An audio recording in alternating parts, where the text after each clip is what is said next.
Hello friends, welcome back to my channel. So ಇದು ಊರಿಂದ ಏನು ನಾನು ವಿಡಿಯೋನ ಅಪ್ಲೋಡ್ ಮಾಡಿದ್ದೆ ಅದರ ಕಂಟಿನ್ಯೂಷನ್ ವಿಡಿಯೋ ಆಗಿರುತ್ತೆ.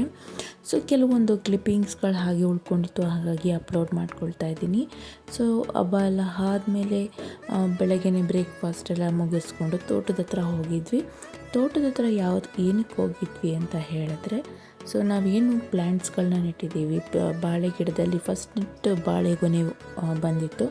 ಸೊ ಹಾಗಾಗಿ ಮಕ್ಕಳ ಕೈಯಲ್ಲಿ ಅದರಲ್ಲಿ ಪೂಜೆನೇ ಮಾಡಿಸೋಣ ಅಂತ ಹೇಳಿ ಕರ್ಕೊಂಡು ಹೋಗಿದ್ವಿ.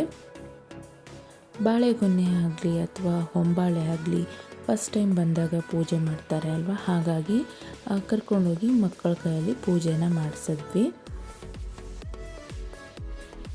ನಾವೇನೇ ಪೂಜೆ ಮಾಡಿಸ್ಬೇಕು ಅಂತ ಅಂದರೂ ಕೂಡ ಲಡ್ಡುಗೆ ತುಂಬಾ ಇಂಟ್ರೆಸ್ಟ್ ಇರುತ್ತೆ ಪೂಜೆ ಮಾಡೋ ವಿಷಯದಲ್ಲಿ. ನಾವು ಆಲ್ಮೋಸ್ಟ್ 11 ಡೇಸ್ ಊರಲ್ಲಿದ್ವಿ. ಸೊ 11 ಡೇಸ್ ನಾನು ಎಲ್ಲ ದಿನಗಳಲ್ಲೂ ನಾನು ವೀಡಿಯೋನ ಮಾಡಿಕೊಳ್ಳಿಲ್ಲ. ಸೊ ಎಲ್ಲಿ ವೀಡಿಯೋಸ್ಗಳನ್ನ ಮಾಡ್ಕೊಂಡಿದ್ದೀನಿ, ಎಲ್ಲಿ ಗ್ಲಿಮ್ಸಸ್ನ ತೊಗೊಂಡಿದ್ದೀನಿ ಅದನ್ನು ಮಾತ್ರನೇ ನಾನು ಆ್ಯಡ್ ಮಾಡ್ಕೊಳ್ತಾ ಇದ್ದೀನಿ ಈ ವಿಡಿಯೋದಲ್ಲಿ. ಇದೆಲ್ಲ ತೊಗೊಂಡಿದ್ದು ತುಂಬ ಬಹಳ ಮುಂಚೆನೇ ತೊಗೊಂಡಿದ್ದು. ಸೊ ಇವಾಗ ಅದನ್ನು ಅಪ್ಲೋಡ್ ಮಾಡ್ತಾ ಇದ್ದೀನಿ. ಹೇಳಿದ್ನಲ್ಲ ಮುಂಚೆ ಹಳೆಯ ವಿಡಿಯೋದಲ್ಲಿ ಹೇಳ್ದಂಗೆ. ಸೊ ವೀಡಿಯೋಸ್ನ ತೊಗೊಳೋದಕ್ಕಾಗಿರ್ಬೋದು, ಕೆಲವೊಂದು ನೆಟ್ವರ್ಕ್ ಇಶ್ಯೂಸ್ ಇದ್ದಿದ್ದರಿಂದ ಅಪ್ಲೋಡ್ ಮಾಡೋದಕ್ಕೆ ಕೂಡ ಆಗಿರಲಿಲ್ಲ. ಹಾಗಾಗಿ ಯಾವ್ಯಾವ ಗ್ಲಿಮ್ಸಸ್ನ ತೊಗೊಂಡಿದ್ದೆ ಅದನ್ನು ಈ ವಿಡಿಯೋದಲ್ಲಿ ನಾನು ಆ್ಯಡ್ ಮಾಡ್ಕೊಳ್ತಾ ಇದ್ದೀನಿ. ಅಲ್ಲಿ ಊರಲ್ಲಿ ಬ್ಯಾಂಗ್ಳೂರಿಗೆ ಕಂಪೇರ್ ಮಾಡಿದ್ರೆ ಬಿಸಿಲು ತುಂಬಾ ಇದೆ ಅಂತ ಹೇಳ್ಬೋದು. ಎಲ್ಲೂ ಕೂಡ ಹೊರಗಡೆ ಬರೋದಕ್ಕೆ ಆಗೋದಿಲ್ಲ, ಅಷ್ಟು ಬಿಸಿಲಿರುತ್ತೆ. ಸೊ ಹಾಗಾಗಿ ನಾವು ಜಾಸ್ತಿ ಹೊರಗಡೆ ಬರ್ತಾ ಇರಲಿಲ್ಲ. ಸೊ ಈ ಪೂಜೆ ಸಲುವಾಗಿ ಮಾತ್ರ ಮಕ್ಕಳನ್ನ ಕರ್ಕೊಂಡು ಬಂದಿದ್ದು. ಸೊ ಏನಂತ ಅಂದರೆ ತುಂಬಾ ಬಿಸಿಲಿಗೆ ಎಲ್ಲೂ ಹೊರಗಡೆ ಬರೋದಕ್ಕಾಗೋದಿಲ್ಲ ಆಗಿದೆ ಈಗ.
Item bad na.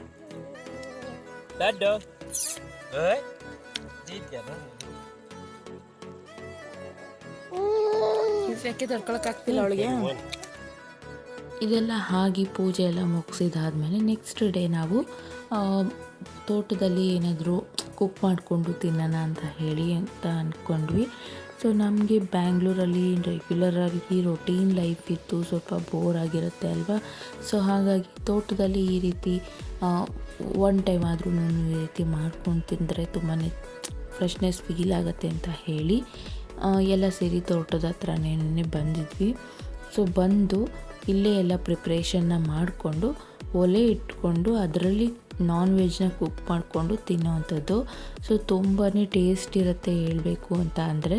ಸೊ ನಾವು ರೆಗ್ಯುಲರಾಗಿ ಕುಕ್ ಮಾಡೋದಕ್ಕಿಂತ ನಾವು ಜಾಸ್ತಿ ಐಟಮ್ಸ್ ಬಳಸಿಲ್ಲ ಅಂದರೂ ಕೂಡ ಈ ರೀತಿ ಕುತ್ಕೊಂಡು ಮಾಡಿಕೊಂಡು ತಿಂದಾಗ ಅದು ತುಂಬಾ ಟೇಸ್ಟ್ ಇರುತ್ತೆ ಅಂತ ಹೇಳ್ಬೋದು. ನಾವೇ ಎಲ್ಲ ತುಂಬ ಜನ ಇದೇ ರೀತಿಯೇ ಅಂತ ಅನಿಸುತ್ತೆ. ಸೊ ರೆಗ್ಯುಲರಾಗಿ ಬ್ಯಾಂಗ್ಳೂರಲ್ಲಿ ರೊಟೀನ್ ಲೈಫ್ ಇರೋವಂಥವ್ರು ಯಾವಾಗಾದರೂ ತೋಟದ ಹತ್ರ ಊರಿಗೆ ಹೋದಾಗ ಈ ರೀತಿ ಕುಕ್ ಮಾಡಿಕೊಂಡು ತಿನ್ನೋದು ತುಂಬಾ ಚೆನ್ನಾಗಿ ಅನಿಸುತ್ತೆ.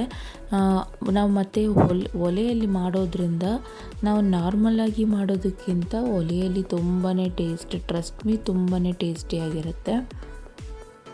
ಅದಕ್ಕಾಗಿ ನಾವು ಅಲ್ಲಿ ಕುಕ್ ಮಾಡ್ಕೊಂಡು ತಿನ್ನೋದಕ್ಕೆ ಡಿಸೈಡ್ ಮಾಡ್ಕೊಂಡ್ವಿ.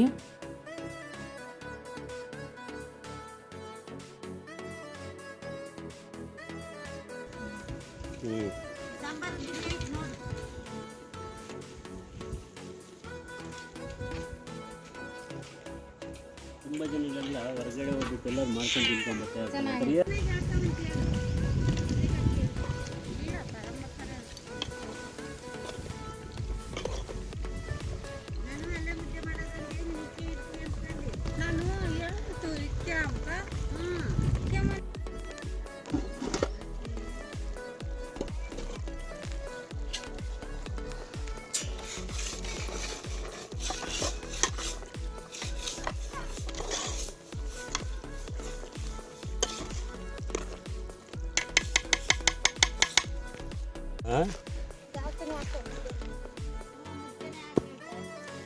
ಮುದ್ದೆನೇ ಹೊಡೆಯೋದು ಹೇಳಲ್ಲ ಜಾಸ್ತಿ. ಸೊ ಗಾಯ್ಸ್ ನೋಡಿದ್ರಲ್ಲ, ತುಂಬ ಜನ ಇದೇ ರೀತಿ ಎಕ್ಸ್ಪೀರಿಯೆನ್ಸ್ ಮಾಡಿರ್ತಾರೆ ಅಂತ ಅಂದ್ಕೊಳ್ತೀನಿ. ಸೊ ಅದೇ ರೀತಿ ಎಕ್ಸ್ಪೀರಿಯೆನ್ಸ್ ನಮಗೂ ಕೂಡ ಆಗಿತ್ತು. ಯಾರೆಲ್ಲ ಸಬ್ಸ್ಕ್ರೈಬ್ ಮಾಡ್ಕೊಳ್ದೆ ವಿಡಿಯೋನ ನೋಡ್ತಿದ್ದೀರಾ, ಸಬ್ಸ್ಕ್ರೈಬ್ ಮಾಡ್ಕೊಂಡು ನೋಡಿ.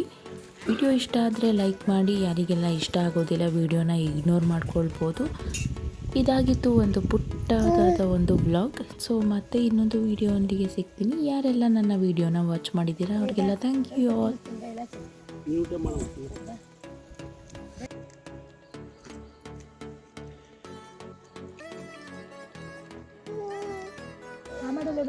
ಏನು